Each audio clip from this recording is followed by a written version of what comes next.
Cold War's new mid-season update has officially dropped, and with it came the new zombies map Firebase Z, and frankly, I gotta say, this might be one of the best maps we've seen in zombies. Before we get into this though, make sure to leave a like and subscribe for more Cold War content like this, and don't worry, as it's always free to subscribe, and you can always unsubscribe later.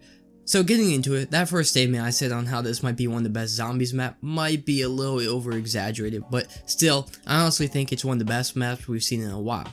Personally, it's better than Die Machine, the original Cold War map, and better than every other Black Ops 4 map. Now, saying it's better than Die Machine could also just be me because I did put 5 days into that one map for Dark Aether, so I don't get exactly too excited to play that map every time. But still, this is a really good map from what I've played of it, and we have yet to even see the Easter egg as it's just been unlocked today, and I don't even know if anyone figured it out yet.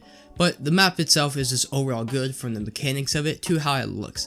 Honestly, the best way I could describe how I feel on this map is like the starting room being like Area 51 from Moon off Black Ops 1 or Zombies Chronicles, then the rest of the map being like Ascension, all the way to how the map plays, and that there's like that platforming mechanic again, with the only difference being in Firebase Z, you jump from one place to another, while in Ascension you take a little platform from one place to another. Also, I do have to admit, just by looking at the map, I gotta say it's one of the best looking maps I have seen in a while. It almost kind of reminds me of Shangri-La how it looks. Then you also have other stuff on the map, like the addition of Tombstone, which with friends is a great perk and is one of the most underrated ones. I mean, come on, in Black Ops 2 on Town, you would use Tombstone to get all 6 perks when there was the 4 perk limit. But as a solo player, I do have to say, Tombstone is garbage and has almost no use to you, which sucks, but it is what it is. Other than that, you also have the new Wonder Weapon, which is one of my favorite ones I've seen in a while. It's almost like an automatic AK looking gun, which I can't think of any fully auto Wonder Weapons, and it's always fun having a gun that does a stupid amount of damage that's full auto. But it's like the Wonder Wolf almost, and the ray gun in my opinion.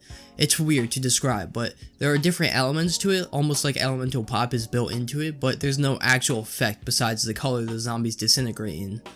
Honestly though, might be one of my favorite Wonder Weapons, and I have no negative things to say about it besides the fact that it's really hard to get. One thing though that this map does do very well is engaging the player without overcomplicating stuff like previous zombies. Power is still easy to turn on but requires steps to do instead of just flipping a switch. There are random moments where you have to defend a part of the map and you're constantly moving, unlike Die Machine where you just get set up and you just mindlessly play until you die or extract. This map actually has interactive things, which is great and honestly makes it that much better. Also, there's new bosses. The best way I could describe them is one plays like Mega Man, but he looks like the Doom guy in the Terminator, and the other one looks like a Demogorgon from Stranger Things. One thing though is that with these bosses, you only have to kill them once, whereas the Megatons you have to kill them, let them split, kill them again twice for a total of 3 times, which was just overall annoying. So thankfully the bosses in this map are much better and more fun. The only thing is that they come out quite a lot, which is something I don't like. I feel like bosses shouldn't be oh there it is again, let's get to it, and more of yo we gotta hurry up and get ready for this. And they should only come out once every 10 or so rounds. Kind of like how Black Ops 1 did it with like the dude from Shangri-La, how he was just terrifying, or the boss on Moon. Like, you didn't see them often, but when you did, you were scared. Versus in Cold War, when you see bosses, it's just like, yeah, there he is, just another roadblock.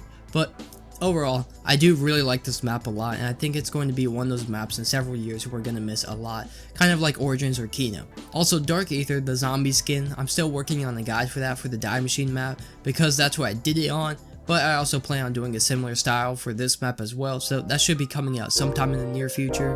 But other than that though, I hope Treyarch keeps the zombie cycle on a roll, because this is some of the best zombies we've seen since honestly Black Ops 2. But if you did enjoy the video, a like is greatly appreciated, and a sub means even more. But until next time YouTube, see ya.